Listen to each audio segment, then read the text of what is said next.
বন্ধুরা, মাংস তো নিরামিষ নয়, কিন্তু আজকে দীপাবলি উপলক্ষে আজকে পাঁঠার মাংস নিয়ে এসেছি, যেটা হবে নিরামিষ। এরকম নিরামিষ পাঁঠার মাংস কিন্তু আমরা অনেক জায়গায় খেয়েছি, যেটা ভোগে দেওয়া হয়, বিশেষ করে কালী পুজোর, যে কোনো কালী পুজোর ভোগে, মানে মায়ের পুজোতে, তো অনেক পুজোতে দেওয়া হয়। হ্যাঁ, ঘুমিয়ে গেছে। তো সেই রকম ভাবেই আজকে মাংসটা। ও সোনা ঘুমিয়ে গেছে। ওরে বাবা রে। যা বাবা ঘুমিয়ে গেছে। তো সেই রকম ভাবে আজকে মাংসটা আমি বানানোর চেষ্টা করব। কেমন হবে জানি না, নিরামিষ পাঁঠার মাংস। তো আপনারা ভিডিওটা প্রথম থেকে শেষ পর্যন্ত দেখবেন। ভালো লাগলে অবশ্যই লাইক করবেন, শেয়ার করবেন, আর অবশ্যই কিন্তু সাবস্ক্রাইব করে আমাদের পাশে থাকবেন। আর কেমন লাগলো সেটা কিন্তু অবশ্যই কমেন্ট করে আমাদের জানাবেন। তো চলুন শুরু করি। আর সকলকে জানাই শুভ দীপাবলির আন্তরিক প্রীতি ও শুভেচ্ছা। সবাই কালী পুজো, দীপাবলি খুব ভালো করে কাটাবেন। বাজি, তারপর বোম, এগুলো কিন্তু সাবধানে ফোটাবেন। সবাই আনন্দে থাকবেন, ভালো থাকবেন। বলো শুভ দীপাবলি। সবাই সাবধানে বাজি ফাটাবেন, ভালো থাকবেন, খুব আনন্দ করবেন, লাইক করবেন, শেয়ার করবেন, আর সাবস্ক্রাইব করবেন।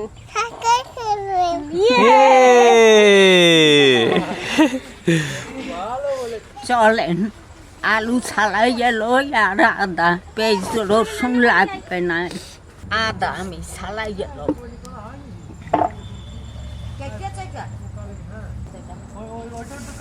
পোকা আছে ওখানে, শুয়োর পোকা।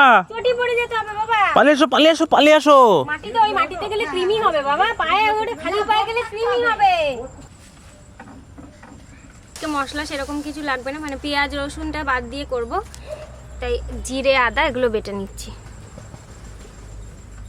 পেঁয়াজ রসুন তো দেবো না, আদাটা একটু বেশি দেব।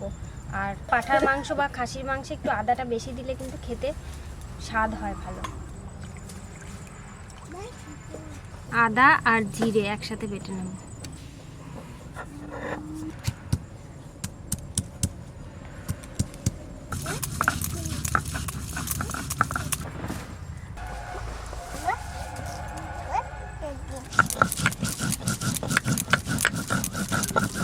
বন্ধুরা, সকালবেলায় আজকে আমি একটু ভাজাভাজি করলাম।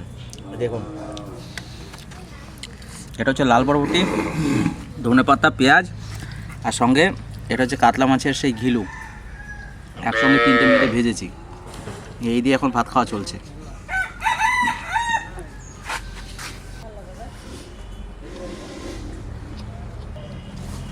এসে কি স্বাদ, কি বলবো আপনাদের, অসাধারণ লাগছে। রান্না করছে, এবার তেল দিই, এবার একটু জিরে দিই। তুই কি রান্না করিস এগুলো? হ্যাঁ,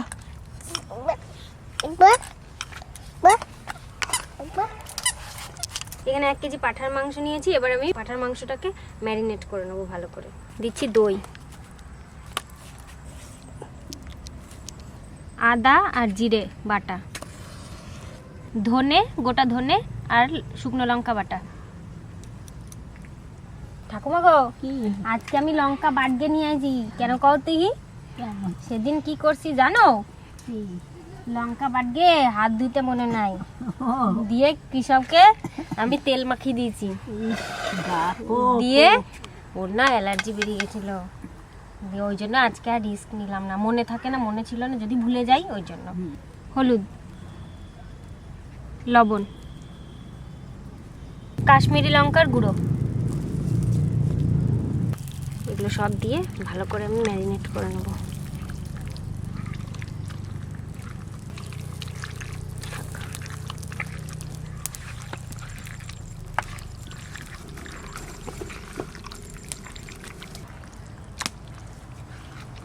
এটা ম্যারিনেট করে আমি 8 ঘন্টা রাখবো। কই, আমি দেখতে পাচ্ছি না তো। তুমি কি করছো ওখানে? উনুন ধরানো হয়ে গেছে, কড়াই চাপিয়ে দিচ্ছি। কড়াইতে দিচ্ছি সর্ষের তেল।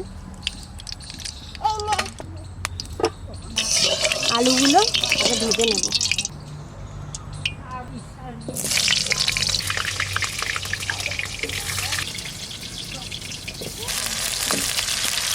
লবণ,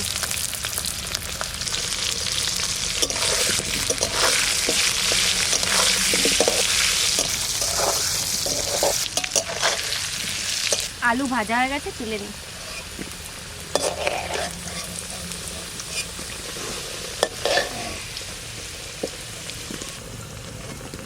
গোটা গরম মশলা আর 2টো তেজপাতা দিয়ে দিচ্ছি।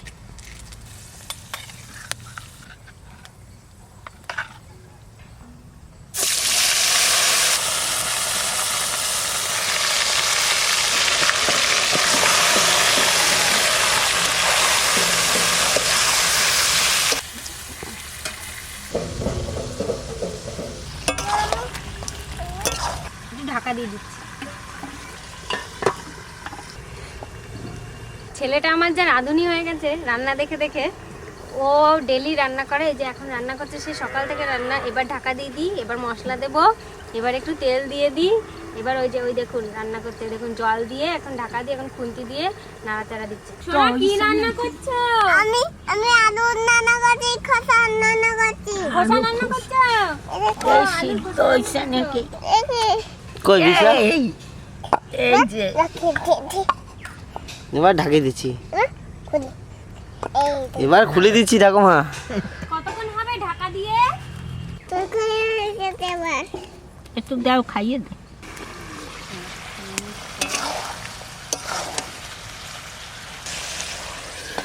ঢাকা দিয়ে দিয়ে রান্না করবো।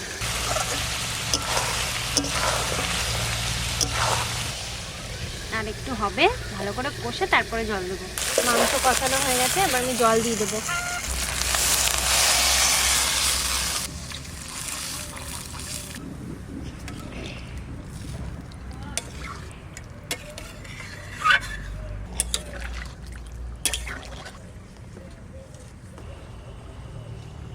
লবণ দিয়ে দিচ্ছি। এটা হোক এবার।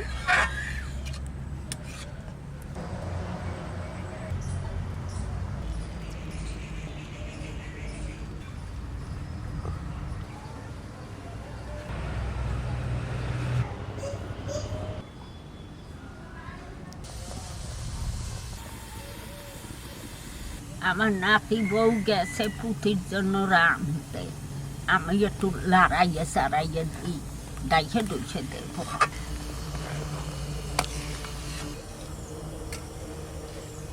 আলু কয়টা আমি দিয়ে দেব।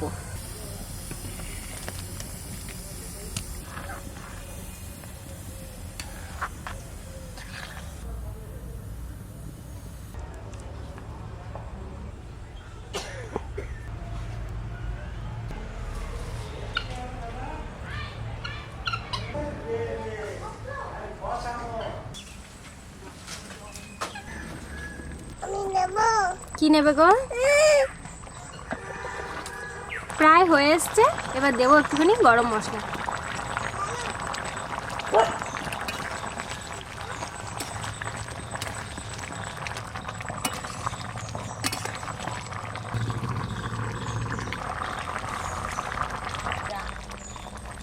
মটন হয়ে গেছে, এবার নামাবো। আমি কিন্তু ওকে বলতে বলি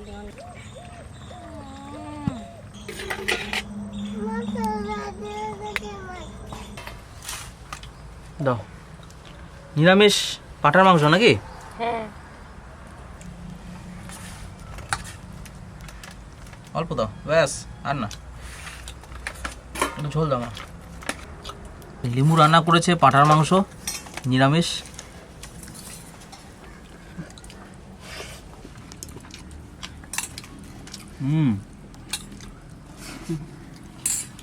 ফটিকটা একটু জল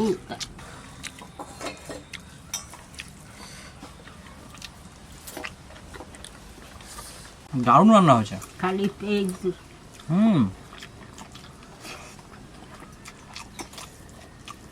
সুন্দর। তো আপনারা বন্ধুরা এইভাবে ট্রাই করতে পারেন, অনেকেই রান্না করে খান এভাবে। পুজোর সময় এভাবে অনেক জায়গায় রান্না করা হয় নিরামিষ পাঁঠার মাংস। ভালো লাগলো খেয়ে, খুব সুন্দর হয়েছে। গাদা গাদা মশলা দিলে যে ভালো রান্না হবে সেটা নয়, হালকা মশলার মধ্যে হালকা পাতলা ঝোল, এবং এটা স্বাদই আলাদা হয়।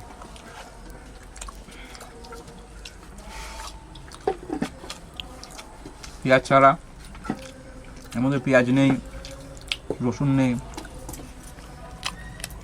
তবুও খেতে দারুণ।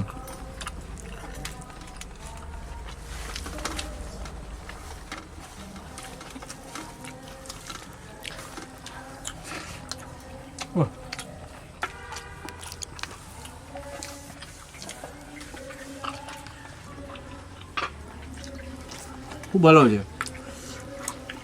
কমেন্ট করে জানাবেন কেমন হয়েছে রান্নাটা। ভালো লাগলে অবশ্যই লাইক করবেন, শেয়ার করবেন, আমাদের চ্যানেলটিকে সাবস্ক্রাইব করবেন। আজকে এখানে শেষ করছি, আগামীকাল আবার দেখা হবে। দেখুন কত সুন্দর গলেছে মাংসটা, হাড় থেকে ছেড়ে আসছে একদম, দেখুন সুন্দর গলেছে মাংসটা।